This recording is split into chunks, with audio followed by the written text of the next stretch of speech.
Thank you for joining XR Room, which is India's first AR/VR focused podcast. And today I'm delighted and honored to have with me Mr. Steve Grubbs, who is a serial entrepreneur who has founded 4 successful companies. He has a law degree from the University of Iowa, has successfully ran for a seat in the Iowa House of Representatives, has served as chairman of the House Education Committee, and is currently the founder of VictoryXR education startup. So thank you. It's a pleasure and honor to have you on the show, Steve. Really appreciate you taking time. So let's start for context, like a little background, brief intro about you, a background, and what made you transition from politics, law to virtual reality? Yeah, I've always wanted to be a problem solver. And so my father was a school teacher, and I at a very young age, in my early 20s, I got involved in politics, and ultimately, after serving in the legislature, I became chairman of the House Education Committee, and I passed the first technology bill. What I found was that politics is a very slow and challenging way to solve problems, and what I wanted to do was to approach it from an entrepreneurial standpoint. I look at some of the world's great entrepreneurs. I believe that people like Elon Musk are solving real problems, and they're doing it in a way where they can sustain it because it's profitable. And so profitable progress is one of the most important ways that we can solve the world's problems. One of the issues that I chose to tackle is education, how to deliver better education, better teachers in a way that costs less. And a lot of people think, well, how can you say it costs less? Because we're talking about you have to buy a headset and et cetera, et cetera. But the reality is that building a classroom in virtual reality is a fraction of the cost of building it from bricks and mortar. And so we know that we can solve this problem, and that's what I've undertaken. Wish you the very best. The entire notion about new technology is that virtual reality is a very expensive, costly, technology. But you saying that you trying to build XR content for education, which is going to cost less. So obviously, we're going to get into that. And you mentioned that businesses progress should be profitable. I would like to add on to that progress should not just be profitable, but it also should be sustainable, because the problem with the world, I think, is that we are running towards a profit at any cost strategy, and that's creating a system which is not sustainable. And I hope that we shift towards looking at humanity first and creating an inclusive, diverse way of looking at it, and creating a business that's more sustainable. VictoryXR, would you like to talk more about it? Sure. So VictoryXR is a company that creates curriculum and learning spaces in virtual realities. And we deliver educators to people no matter where they are, what geographic agnosticism. But I'll come back to that in a minute. So what we know is that most education globally is the same. Math is the same everywhere. Science is largely the same. When you talk about history, people will look at history from different perspectives, but the big issues of history, especially those that are further back than 500 years, are all pretty much the same everywhere. People look at the pyramids of Egypt, or they look at the Roman Empire, and largely look at those the same. So we can package that all up in a way that's a better way to learn. So we know from the PricewaterhouseCoopers PwC study that you can learn in a classroom, you can learn through e-learning, or you can learn through VR.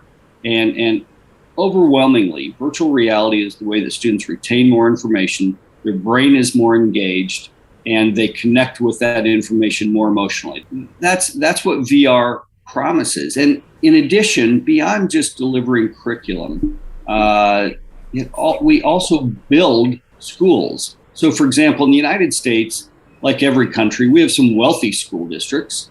And then, I wouldn't say there are any like dirt poor school districts, but there are those that don't have a lot of money.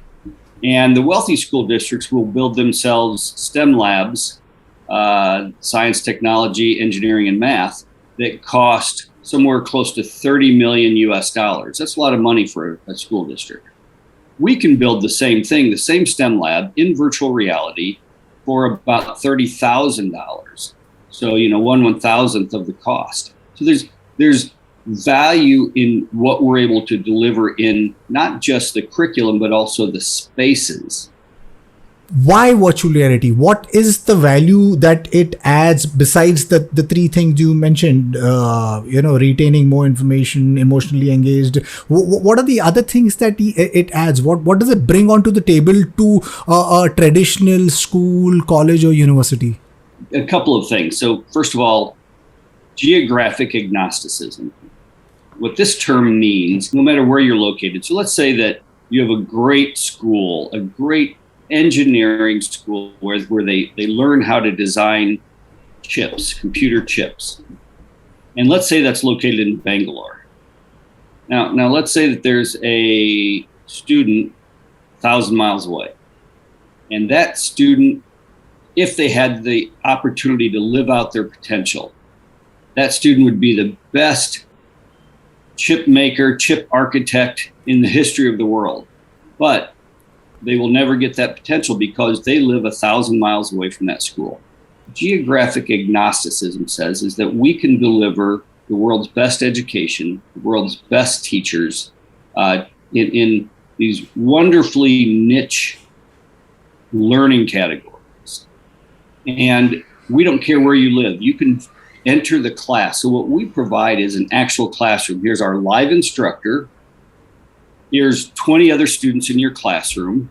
And even though you might all be in different worlds, once you're in that classroom, you can hand a hammer to the student next to you. You can pull a human heart out of a cadaver and hand it to the student next to you. You can fist bump and feel that fist bump through the haptics involved in the hardware.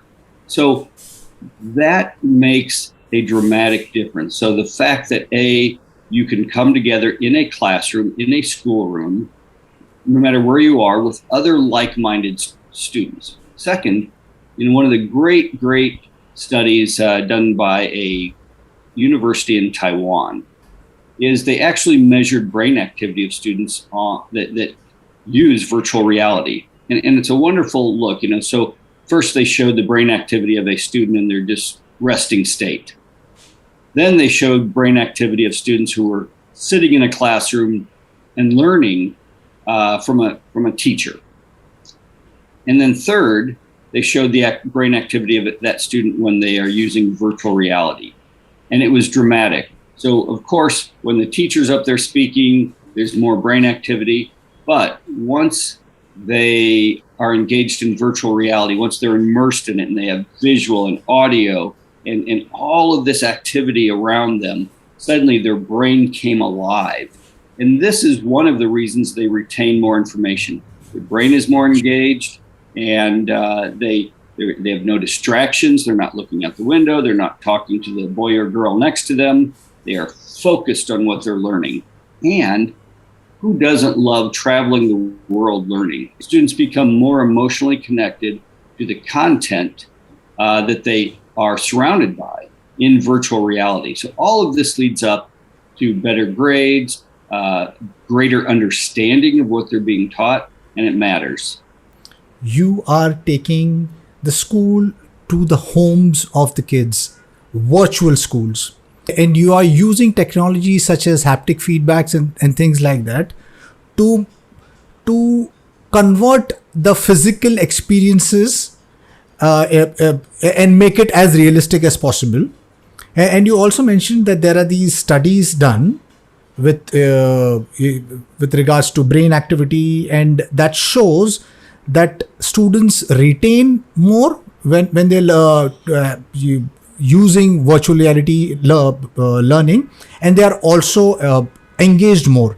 Could you talk a little bit more about the hardware the content that VictoryXR is using, and which are the schools that are currently using your solutions? So we build our solutions using Unity, the Unity platform. So that's a good place to start. And you need to know a little bit of C#, but you don't have to be an expert at C#. And then the second piece of software that's important is for 3D object creation. So, if we are going to build a human cadaver, we have to build a human heart, we have to build a liver, we have to build a diaphragm, all of these things have to be created. And so there's a lot of different 3D object creation software packages out there that one can use, but you have to use one of them. And you really have to become an expert at creating objects with low polygon counts. What that means is that an object, a virtual world object, can have 1 million polygons or it can have 250,000. And the fewer polygons you have, the more that piece of hardware, that virtual reality headset, can process that. Now let's talk about the hardware. We've got these wonderful VR headsets that are untethered. They don't connect to a computer. And instead of running off a standard chip, they run off a Qualcomm mobile chip. So the same chip, the same graphics chip that'll be in a phone is now in that headset. Now, when you're in virtual reality, that one tiny little graphics chip has to process all of the people in the room, all of the objects that they're holding or manipulating, the room itself, and it has to send that data over the network to everybody else. So if I, in the United States, near Chicago, if I hand you, Eddie, a human heart, that data of what I am doing, those graphics, have to zip halfway around the world instantaneously. And you will see me doing that, and you'll reach out and grab that. And that is really just the amazing place that we've gotten to through human innovation. For all the people who complain about human innovation and progress and technology, what we are doing today is extraordinary. The fact that doesn't matter where you are in the world, we can all come together in the same place to learn, to socialize, to discuss problems. So you have these headsets. Now, in the United States, you can buy an Oculus Quest 2 headset for $300, which is this iPhone 12 cost me $1,200. So my Quest 2 is 1/4 the cost of my phone. That's extraordinary. The other thing that listeners should understand is the difference between 3DoF and 6DoF. And I'm sure you've talked about this on previous podcasts, but it's valuable to touch on it again. So 3 degrees of freedom, 3DoF, are the least expensive headsets in most cases. And those, they will allow you to be surrounded by graphics and information, but they don't allow you to fully move around. Or, for example, like right now, my laptop is sitting on this table. In 6DoF, 6 degrees of freedom, I get that extra degree of freedom where I could actually take my head, lower it, and look underneath the table in virtual reality.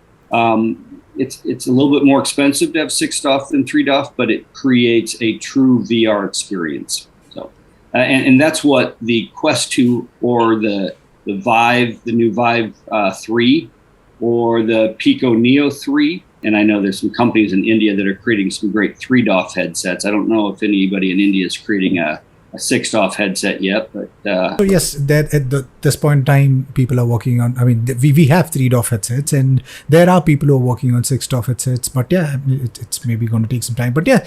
So there's some great innovation happening around the world. Thank you for explaining it so beautifully. Again, I'll go back to my earlier question. Would you like to talk a little bit about your partnerships? Which are the schools at this point in time, or universities, colleges who are leveraging this services? And maybe while you share that, please do talk about what exactly you offer. Do you offer content with hardware? Is the entire platform? Please do talk about Sure. that also. Yeah. So we have a lot of different colleges and universities, also high schools and middle schools who use our product. An example of one in the United States is Morehouse College. Morehouse College is a premier historically black college, and it's a school where Martin Luther King graduated from, Spike Lee, Samuel L. Jackson, and a lot of other great graduates.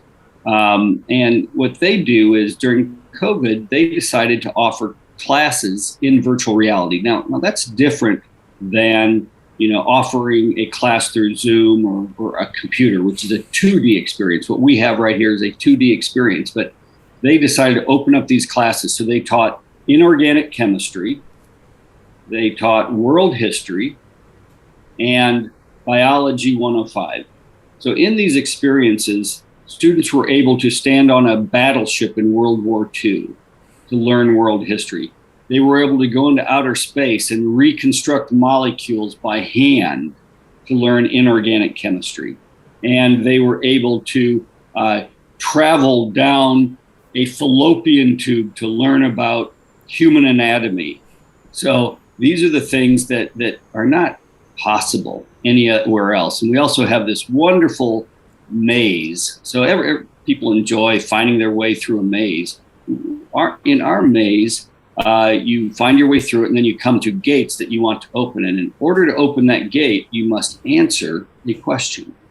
And so that's one of the fun things that we built into our school. So we provide to various schools or universities different products. So our most recent product is a cadaver lab. So if you're a university or college, it's very expensive to build a cadaver lab. Annual cost to maintain it and to keep buying new dead humans is tens of thousands of dollars. Now, if you're a medical school, you probably need that, but most schools will be more than happy with our cadaver lab. So we have the human cadaver there. In a separate room, we have the skeleton. And then in another room, we have the musculoskeletal structure.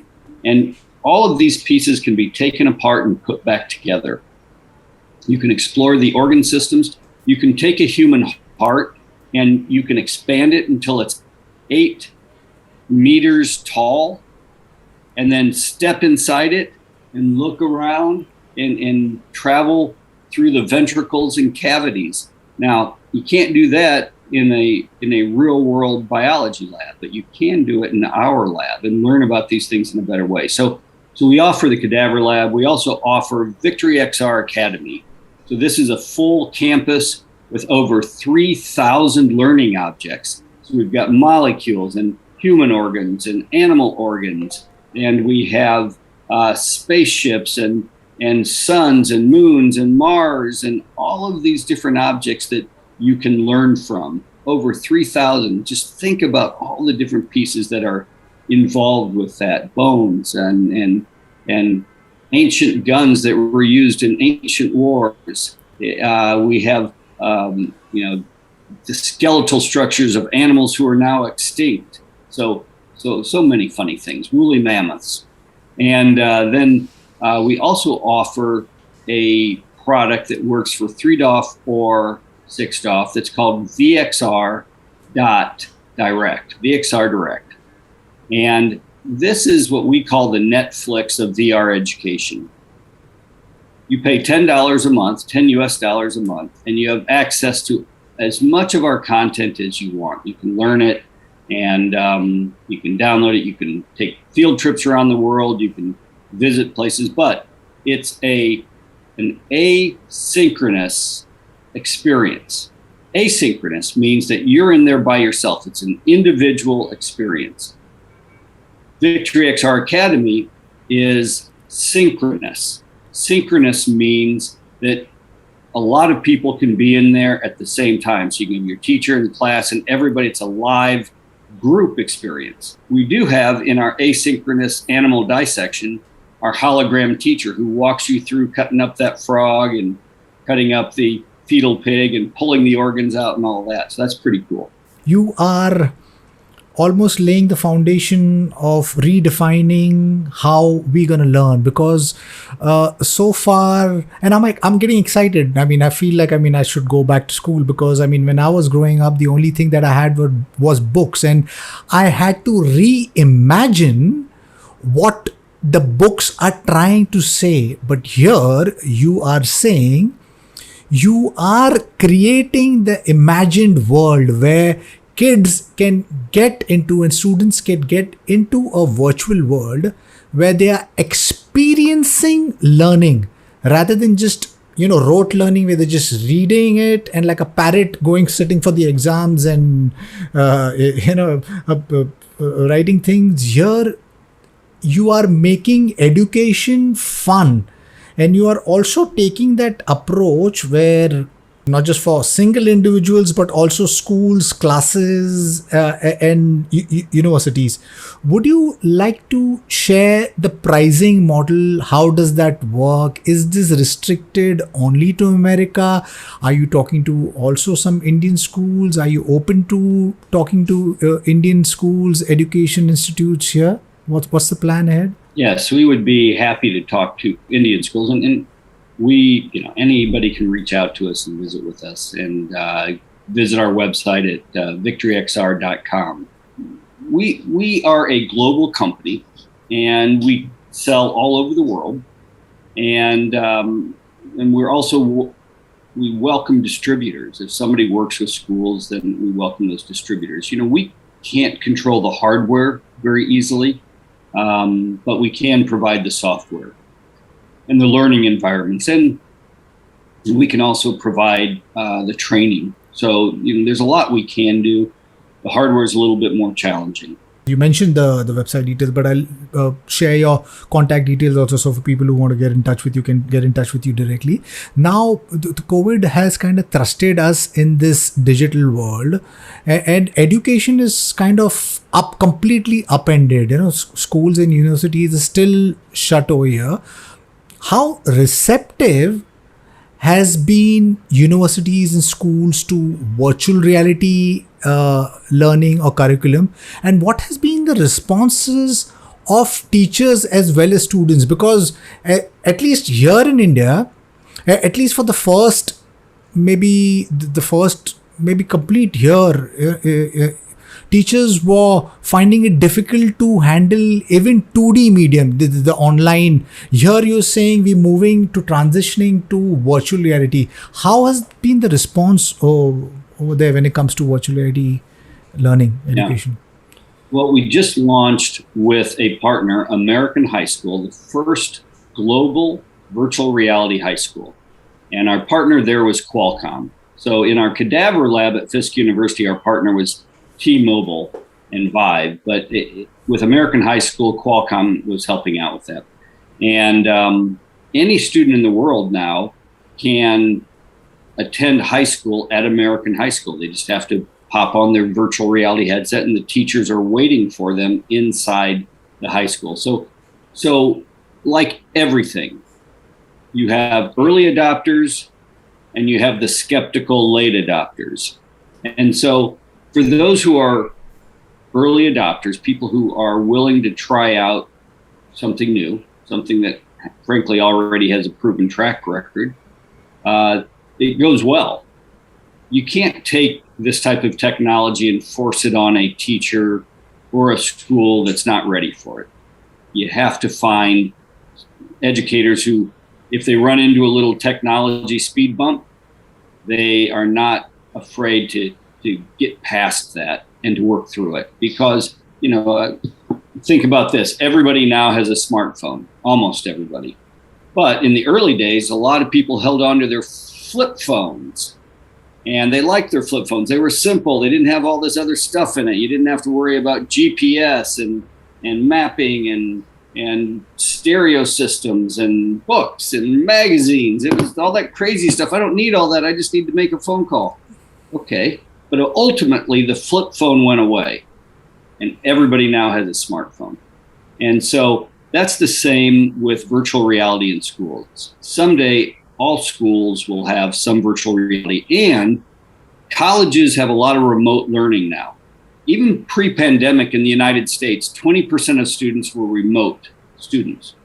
So if that's the case, how do you do your labs, your laboratory, your biology and your chemistry and your crime scene investigation? How do you do this on a 2D computer screen? It can't be done.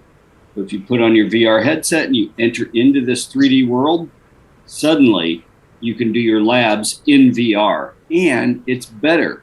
That person that died, they're not really dead. It's just a fake person. And all that blood, so crime scene investigation suddenly becomes, you can change it all around. People can learn very well. It's a perfect solution. These are the things that we're doing. And these are the solutions for the pandemic. And we're just going to be a small part of this pandemic, but it's a place where we're starting. Here in India, I've seen that these medical institutes have a waiting line to get a cadaver. And you saying that with virtual reality, all that they need is a virtual reality headsets, and they could be sitting either at their home or at the anywhere, and you could be dissecting these bodies and understanding the entire human anatomy.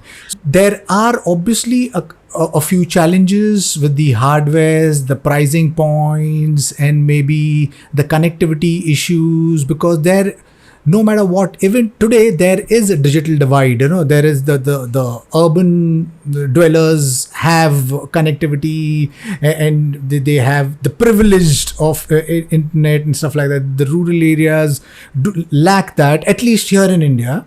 But eventually, I think once maybe 5G comes in and things like that, I think this will be like more widely used. When do you see virtual reality being used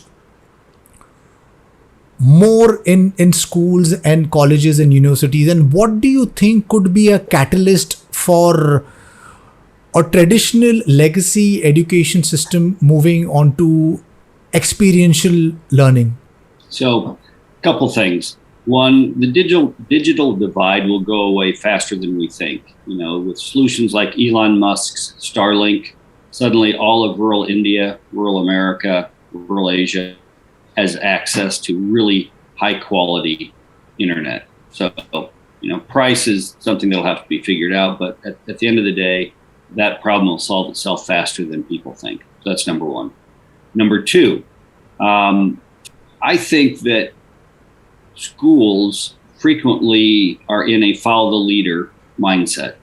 So if private schools adopt this technology, there will be pressure from public school administrators to also adopt the technology.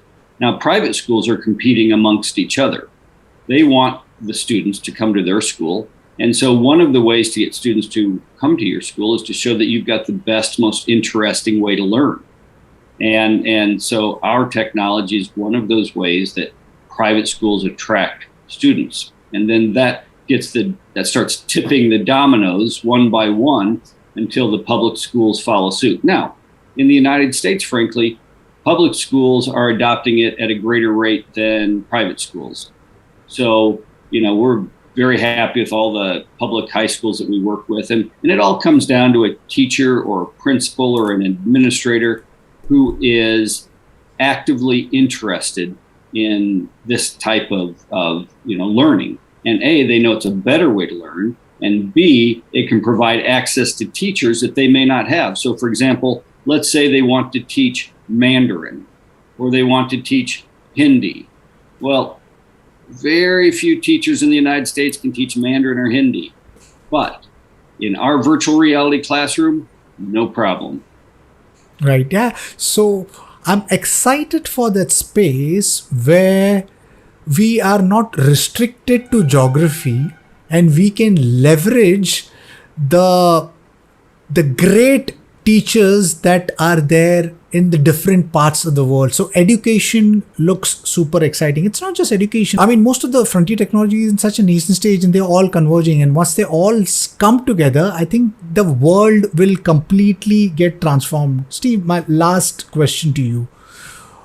What do you think is the future of education going to look like? And what do you see the role of Mr. Steve Grubbs and VictoryXR in that future? Over the next 10 years, the importance of a physical, geographically bound building will become dramatically less important.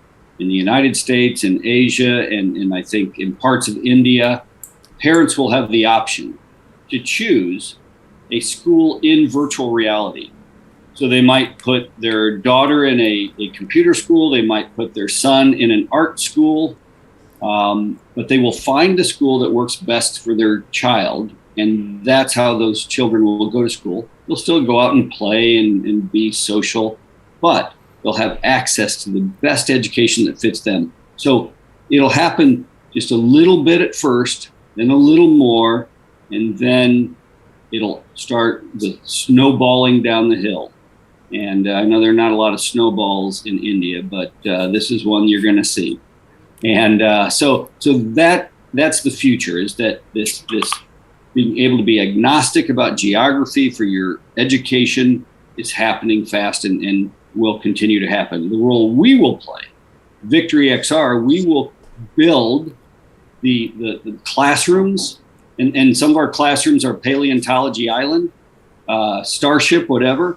We will build the classrooms, we will build the learning objects, we will train the teachers, and suddenly we'll have this global impact on the way that students go from being moderately educated to being the best educated students in the world all over. Everybody will have access to it ultimately. It'll take time in some places of the world, but it will happen as they gain access to internet and as hardware comes down in price. Lovely. Steve, thank you for being part of the show and sharing your insight. The future looks exciting, and you are saying you're working on democratizing education, making it accessible for all. I think the world will look great when we democratize education. For the last couple of weeks, I've been so disturbed watching what's going on in Afghanistan. And I think that the reason that's happening because there's lack of education. Kids over there do not have accessibility of education. They have accessibility to guns because of politics and whatsoever. But I think if we create a world where any and every kid, no matter where he's sitting, if he's given the tool of the same education which the rest or anybody else receives around the world, I think the world will truly be equitable for all. And I hope that we get to that world. And thank you, Steve, for being part of the podcast. And to my listeners, if you like what you see in here, please press the subscribe button. And until next time, see you guys. Bye-bye. Thank you. Thank you, Steve. Thank you, Eddie.